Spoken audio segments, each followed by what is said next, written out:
The blueprint of a warehouse. Why your country wasn't built for you. An analysis of colonial architecture, extraction zones, and the legacy of the 1884 Berlin Conference on African State Building. Pan-African Political Economy Series, Module 1. This presentation is part of Great Wave Masterclass. This presentation introduces the idea that many African countries were not designed as nations, but as warehouses, structures optimized for extraction, not citizen well-being. We'll explore how colonial architecture, especially decisions rooted in the 1884 Berlin Conference, created systems that still shape political and economic realities today. This slide outlines the journey we'll take in this presentation. We'll compare two ways of seeing African states, unpack how the 1884 Berlin Conference shaped the continent, examine how extraction-focused infrastructure was built, and distinguish a true nation from an extraction zone. We'll then look at the evidence around us and end with what it takes to reclaim the blueprint. We introduces Section 1, where we begin reframing how African states are understood. Instead of viewing them through the common narrative of dysfunction, this section encourages us to adopt a structural perspective, one that examines the intentional design behind current political and economic realities. This slide helps us reframe how we see African states by comparing two narratives. The first is the popular view, the idea that many African countries function like broken homes. In this view, problems are blamed on corrupt leaders, dysfunctional institutions, or bad luck. The assumption is that these countries failed at becoming what they were supposed to be. But the reframed perspective tells a very different story. It suggests that these states were never designed to function as prosperous, citizen-centered nations. Instead, they were engineered as perfect warehouses during the colonial era, systems deliberately built to extract resources efficiently for external beneficiaries. In this model, infrastructure, administration, and labor systems were optimized to move wealth outward, not to build internal development. This means these states are often not failing. They are succeeding at the purposes for which they were originally designed. Understanding this design logic is the first step toward imagining a different future. We explains what makes a perfect warehouse. The key idea is that a warehouse isn't broken. It works exactly as intended. Resources flow in, are minimally processed, and move outward to the owner. In the same way, colonial systems built intake infrastructure like roads and railways toward extraction points, export infrastructure like ports, control systems to maintain order, and labor structures that positioned locals as workers rather than owners. These features were designed to optimize extraction, not development. This slide highlights the scale of Africa's resource paradox. Despite immense natural wealth, trillions in resources, the majority of the world's uncultivated arable land, and large shares of global mineral reserves, hundreds of millions still live in extreme poverty. This contrast is not accidental. It reflects structural systems designed to extract value rather than develop it internally. We begin Section 2. The moment we step into 1884, the night Africa was effectively packaged. The Berlin Conference represents a turning point, a room full of European powers deciding the fate of an entire continent, carving it up as if it were unclaimed territory. This section exposes how that gathering set the stage for the extraction blueprint we still see echoes of today. Here, we step into Berlin, 1884, a room where the fate of an entire continent was decided without a single African voice present. 14 European nations and the United States gathered for 3 months, carving Africa into pieces as if it were a logistical project, not a home to millions. When the final act was signed in 1885, the blueprint for modern Africa had been drafted not for African development, but for European efficiency and extraction. We now pulls back the curtain on who actually sat at the table in Berlin. 14 European powers, and even the United States, signed the General Act that partitioned Africa. Not a single African leader, kingdom, or representative was present. Africa was the subject, yet utterly absent from the room. The future of an entire continent was mapped out by foreign hands, while its own people were denied even the right to speak. We reveals the cold logic behind the Berlin Conference: effective occupation. European powers didn't just claim African land. They had to physically plant administrators, soldiers, and tax systems to make their claims legitimate. Colonial outposts weren't built to serve people. They were built to count resources. Armies enforced order, not justice. Taxes forced Africans into labor, and any spark of self-determination was crushed under the banner of quote, maintaining order. This doctrine turned an entire continent into a grid of controlled extraction zones. Generate a concise speaker note for this slide with a bit of drama, but stick to the content of the slide. We shows how the Berlin Conference didn't just divide land, it divided people. Entire nations were split apart or forced together with no regard for history or identity. The Somali were fractured into 5 territories. Nigeria was stitched together from over 250 groups for administrative convenience, and the sophisticated Bakongo Kingdom was chopped into 3 colonial states. These weren't simple boundary decisions. They were deep fractures that still echo through conflicts and political tensions today. We now reveals the true agenda behind the colonial borders. They weren't drawn to reflect people, geography, or culture. They were drawn to optimize Europe's logistics. Rivers became export pipes, mineral belts dictated boundaries, and military strategy shaped entire regions. Africa's map wasn't crafted for Africans. It was engineered to keep resources flowing outward while keeping European powers balanced. What looks like geography is, in reality, a blueprint of extraction. This slide reminds us that the Berlin Conference didn't divide empty land. It erased centuries of powerful African states. Empires like Mali, Songhai, Congo, Ashanti, Benin, and the Zulu Kingdom weren't primitive or fragile. They were sophisticated political, economic, and cultural systems. Their borders, institutions, and histories were overwritten in a matter of months by foreign powers who acted as though nothing existed before them. What Europe called partition, Africa experienced as the dismantling of entire civilizations. We uncovers the uncomfortable truth behind Africa's borders. They were never meant to build nations. They were meant to prevent them. By carving Africa into small, fragmented states, colonial powers ensured no large, unified market could emerge. Rivers became export pipelines. Ethnic groups were split to weaken unity, and landlocked territories were deliberately trapped. What looks like a map of countries is, in reality, a masterpiece of structural control, borders engineered to keep Africa divided and extractable. In Section 3, we confront the machinery of extraction itself. Up to now, we've seen how borders and governance were engineered. Here, we step inside the system, the architecture built not to grow nations, but to drain them. This is where the blueprint stops being abstract and becomes physical, visible, undeniable. We look at the heart of the system we've been uncovering, extraction architecture. It's not just railways or ports. It's an entire design built to move wealth outward. The physical infrastructure leads to ports, not people. The economic rules lock countries into raw material dependency. The legal framework protects foreign firms, not locals. And the administrative systems train elites to manage extraction, not build nations. This isn't accidental. It's architecture with intent. We exposes the paradox at the heart of colonial infrastructure. Railways, symbols of development elsewhere, were engineered in Africa for one purpose: extraction. They ran from resource zones straight to the coast, built to move cotton, copper, cocoa, and rubber out of the continent. No lateral links, no internal markets, just one-way routes to the ports. In contrast, true development railways connect cities, people, and industries. The colonial lines were never meant to build nations. They were meant to empty them. We shows how colonial infrastructure didn't just shape trade, it shaped entire cities. 9 of Africa's 10 largest colonial investments were poured into coastal ports, not inland communities. These cities, Lagos, Dakar, Mombasa, Cape Town, Abidjan, Dar es Salaam, were built as gateways for exporting resources, not as engines of internal development. Even exceptions like Nairobi were created as railway depots serving extraction routes. The pattern is unmistakable. The coast was engineered to thrive, while the interior was left disconnected. We reveals one of the clearest fingerprints of extraction architecture: the absence of internal infrastructure. While Europe, Asia, and North America trade mostly within their own regions, Africa's intra-regional trade sits at just 14%. This isn't a failure of ambition. It's the mathematical result of infrastructure designed to face outward, not inward. Roads and railways were built to reach the ports, not to connect Africans to one another. The continent was wired for export, not integration, and the numbers expose that design. We exposes the brutal simplicity of the commodity ladder. Africa produces the raw materials: cocoa, oil, minerals, but almost none of the high-value products made from them.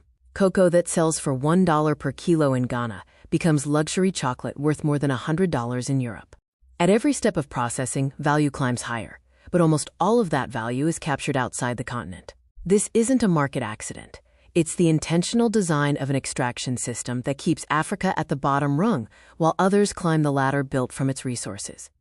We shows the stark truth behind Nigeria's oil story, a nation that earned over $760 billion from crude oil, yet still has no fully operational refinery and faces deep, multidimensional poverty. Almost all the crude is exported raw, while refined fuel is imported back at a premium.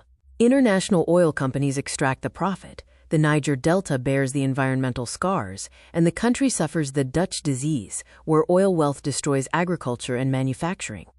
Nigeria is one of the clearest examples of extraction architecture still operating in plain sight.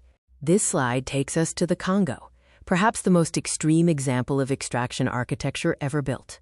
With $24 trillion in minerals beneath its soil and most of the world's cobalt reserves, the DRC should be one of the richest nations on Earth. Instead, it has one of the world's lowest human development levels. From Leopold II's brutal rubber regime that killed millions, to Cold War assassinations, to wars fueled by coltan used in our phones, the Congo has been treated as the ultimate warehouse. Its story shows how enormous wealth can coexist with enormous suffering when a system is built to extract, not uplift. We exposes how monetary control became one of the most enduring tools of extraction. 14 African countries still use the CFA franc, a currency created in 1945, pegged to the euro, and historically tied to the French treasury. This system limits monetary independence, forces foreign reserve deposits, and guarantees unrestricted profit outflows for foreign companies. Even today, a shared colonial currency means that economic decisions affecting millions are shaped in Paris and Brussels, not in Dakar or Abidjan. Recent reforms have changed the name, but the deeper structure remains remarkably intact.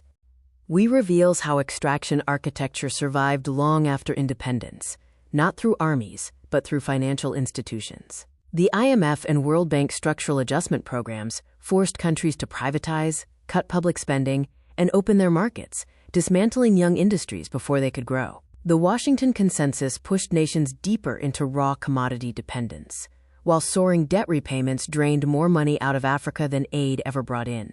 What colonial governors once enforced with force, global finance now maintains through policy. We explore Section 4, the turning point of the presentation. Up to now, we've examined how extraction was engineered. Here, we confront the central question: is a country a nation, or is it an extraction zone? This section forces us to distinguish between a system built to serve its people and a system built to channel wealth outward. It's the distinction that changes everything. We defines what a nation truly is: a community that organizes its resources to uplift its own people. A nation builds internal value chains, connects its cities, controls its currency, and redistributes wealth through accountable institutions. It educates and governs for the benefit of its citizens. In short, a nation is designed so that value circulates inward, not outward. This is the benchmark against which we measure everything that comes next. We defines the opposite of a nation, an extraction zone. It's a territory configured not to build prosperity for its people, but to move wealth outward. In an extraction zone, raw materials are exported without processing. Infrastructure leads to ports instead of connecting citizens, and the currency depends on foreign powers. Institutions leak value, leaders look outward for legitimacy, and foreign investors can even override domestic law. It is a system designed to function, just not for the people living inside it. This slide gives us the diagnostic grid, the moment where the contrast becomes impossible to ignore. A nation processes its own raw materials, connects its people through internal infrastructure, controls its currency, and builds institutions that keep value circulating at home. An extraction zone does the opposite. It exports everything raw, builds roads to ports instead of to people, pegs its currency to foreign powers, offers tax holidays to foreign extractors, and loses its brightest talent to the world. This grid is the mirror that reveals what a system was truly designed to do. Here we reveals the human cost of extraction architecture. In an extraction zone, most people remain trapped at the bottom. Informal workers and subsistence farmers making up as much as 80% of the population, while only a thin service layer and a tiny elite benefit. Value leaves the country, so a middle class never has the chance to form. But in a true nation, value circulates. Manufacturing jobs grow, professional sectors expand, and a real middle class emerges. The message is clear. Middle classes are not created by hope or politics. They are created by structure.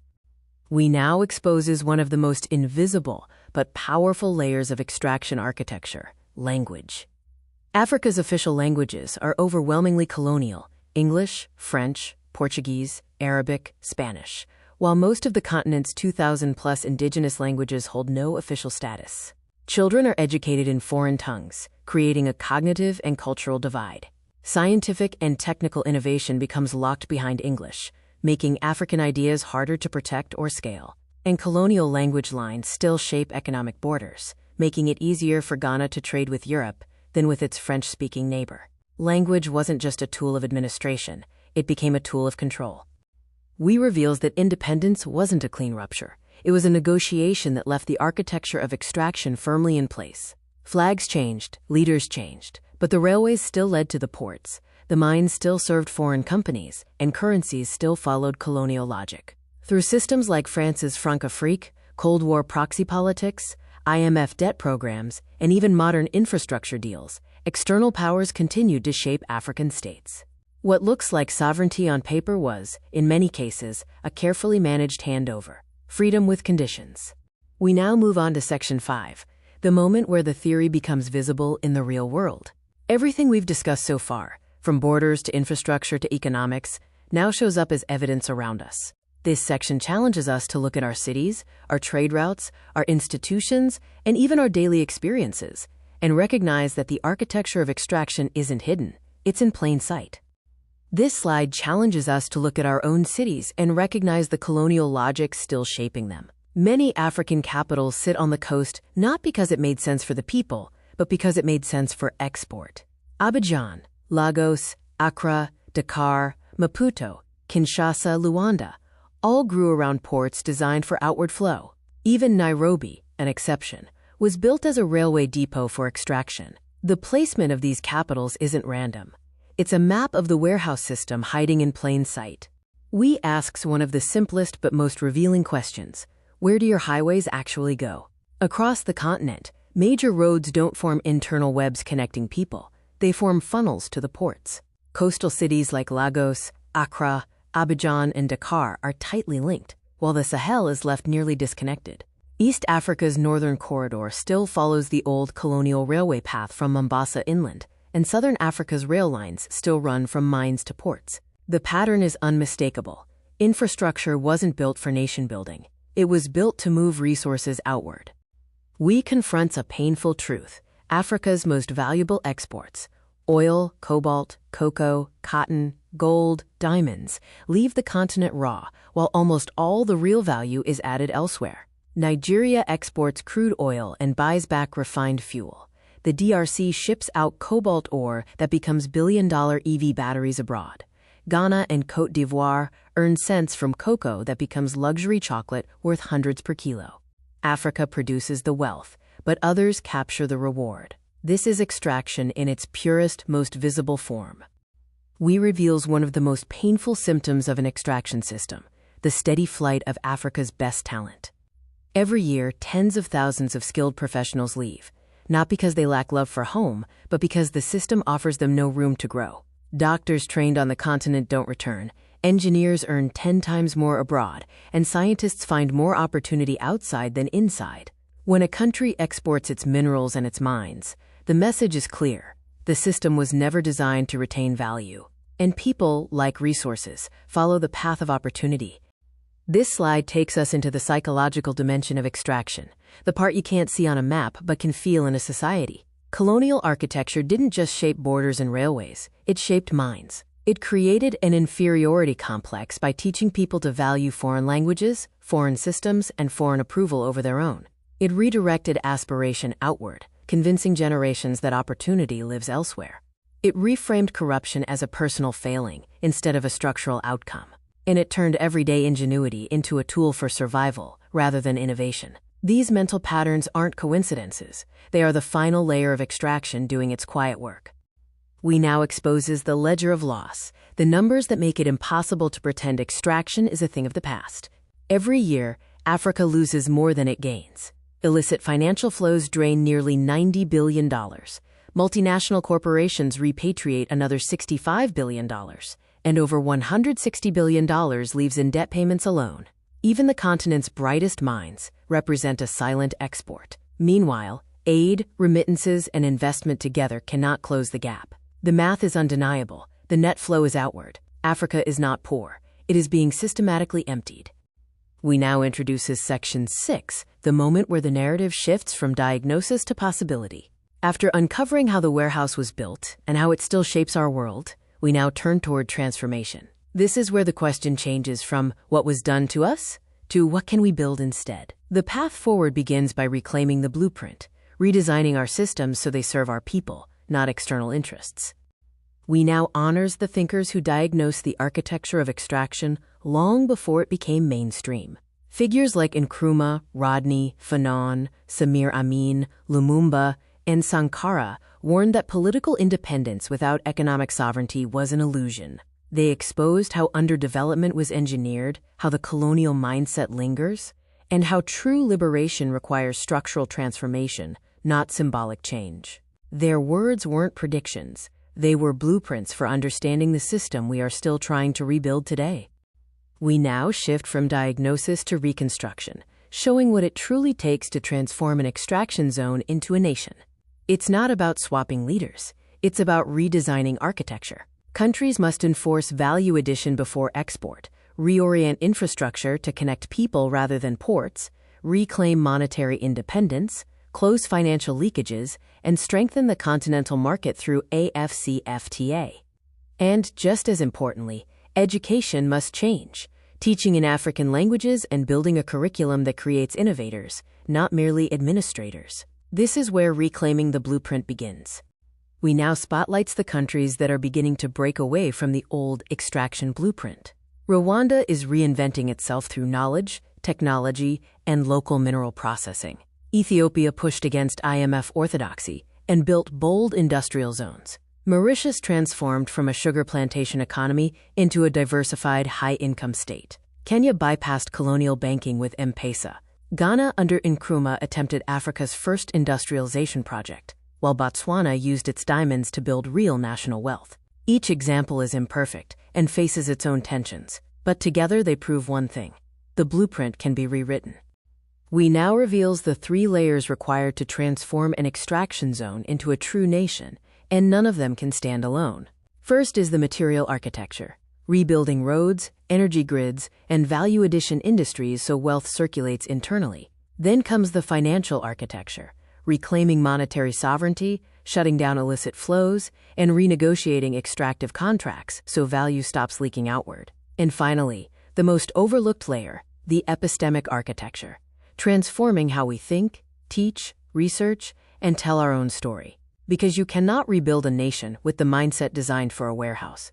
This slide brings the entire journey into focus. A warehouse is a place designed by others, for others, a territory optimized to send value outward.